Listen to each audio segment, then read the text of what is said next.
Welcome to If You're Just Joining Us, I'm Jon Armstrong. Listen to this. And sometimes they'll do crazy things like start a blog campaign kind of about how much they hate the art that's going on their book coming out.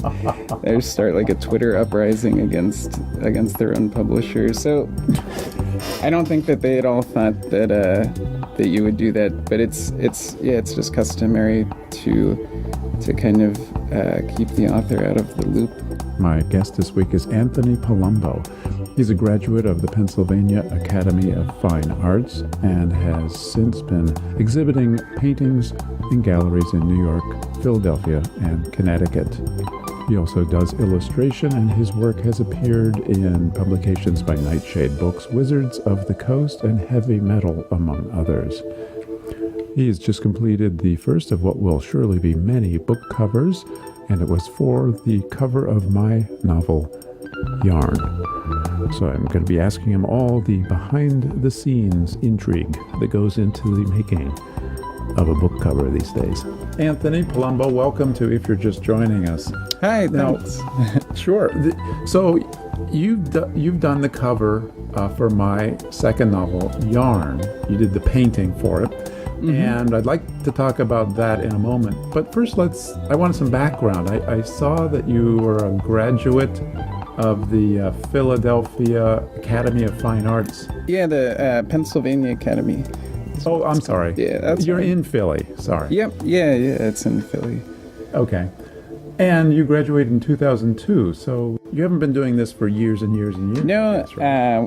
When I first went to school, I chose that school because they have a very traditional approach to painting, and I wanted to go into illustration, and it looked like the most serious art school where all we were going to do was draw and paint without a lot of academic work or even a lot of theory, just studying the figure and stuff like that. So and then as I went through school, I kind of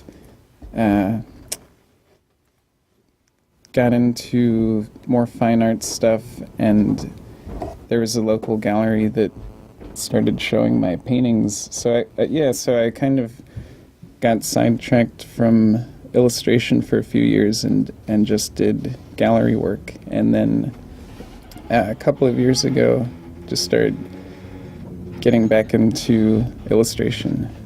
Yeah, when I saw some of your work online, most of it, or what I had seen actually originally, was all paintings.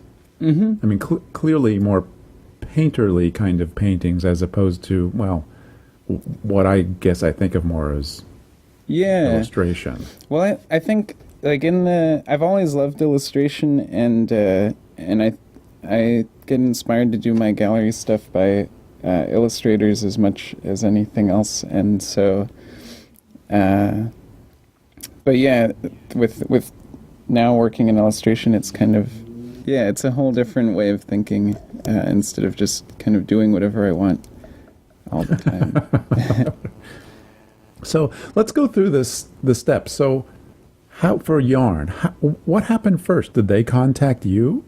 Yeah, the art director thought that I would be a good match for your book, and I saw the cover art for your first book, and it was beautiful. I love that painting, and the artist was great. So that was like a tough thing to follow up also.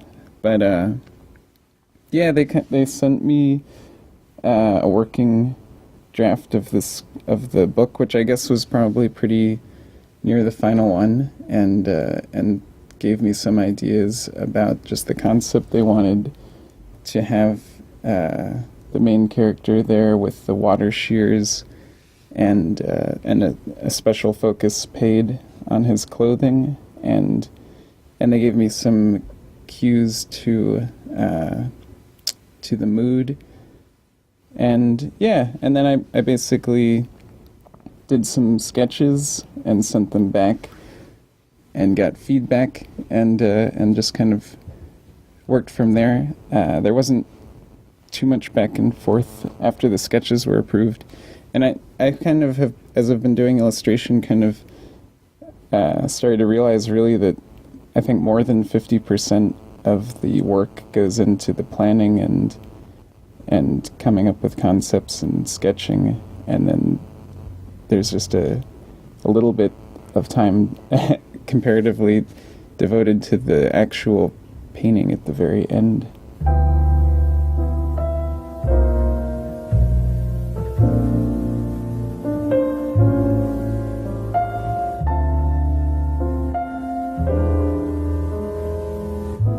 For instance, what mood did they want it to be? Let me see. I'm just gonna. That's my mouse. You might hear that clicking. I'm just gonna pull up my old email to take a look because it was a few months ago. But I remember one thing in particular was I think they wanted to kind of.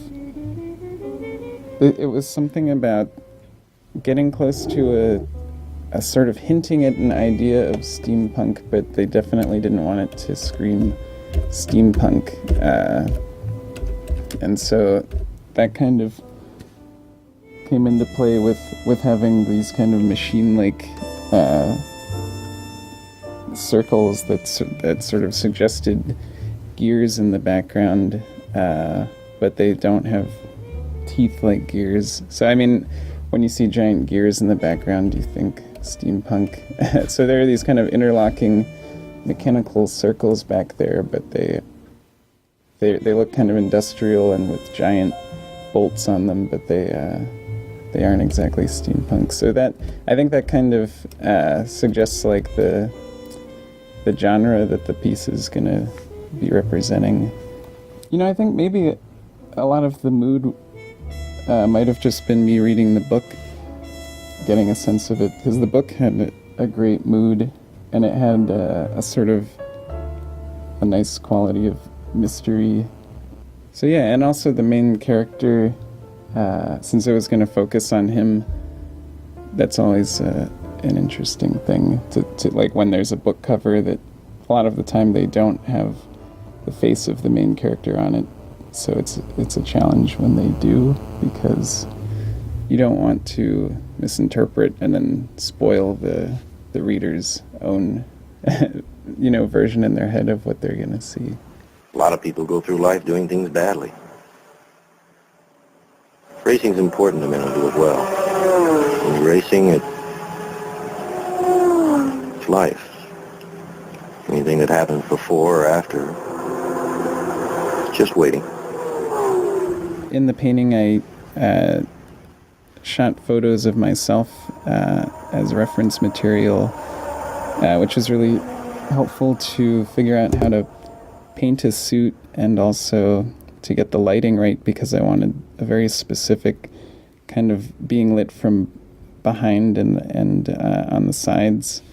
So then I needed to make myself look older, and basically just I didn't feel like I had the facial features that this character should have. So I kind of pretty much just combined myself with Steve McQueen, who I thought would be like, who's a guy that was the right age and looks right for this, and it might have been the artist's prompt telling me that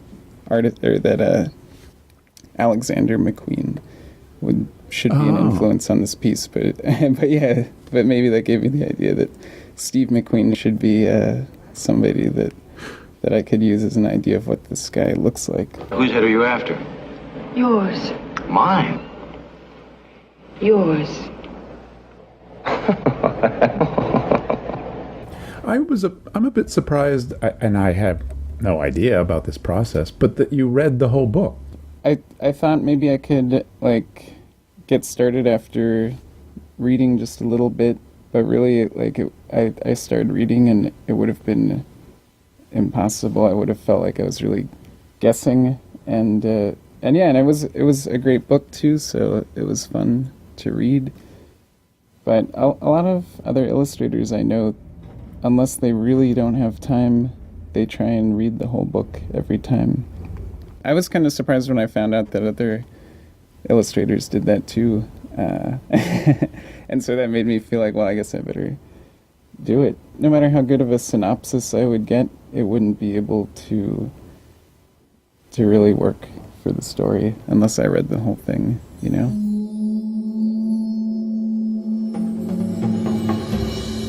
Well, and thank you. I'm glad you enjoyed it. Oh, yeah.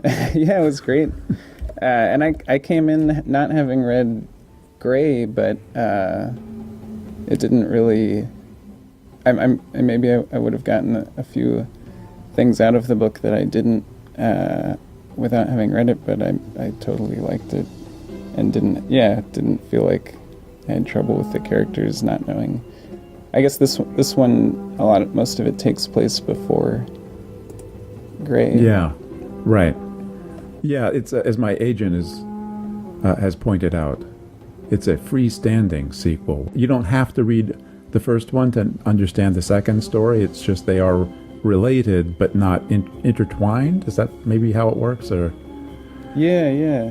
so I saw one of the sketches, I guess it was, which was it in black and white? Mm-hmm. Yeah. And I looked at it, and I didn't have a very large, JPEG of it to kind of really get details. But I looked at it and thought, is that a photograph? Or at least, is it maybe a collage of photos? Well, my sketch was actually digital. The painting was done in oil paint, and then I photographed it, and then I painted in Photoshop digitally a little bit for the final illustration. But yeah, I like to do my sketching completely in Photoshop, and was the sketch that you're talking about the one that looks compositionally like pretty much like what the final painting looks like? Yeah, it does. I guess so you had other sketches? Okay. There was one other one that I did that I think just the art director saw, and it was really not nearly as strong as this one. So I'm glad you didn't see that one. But yeah, there are some elements of photo in there.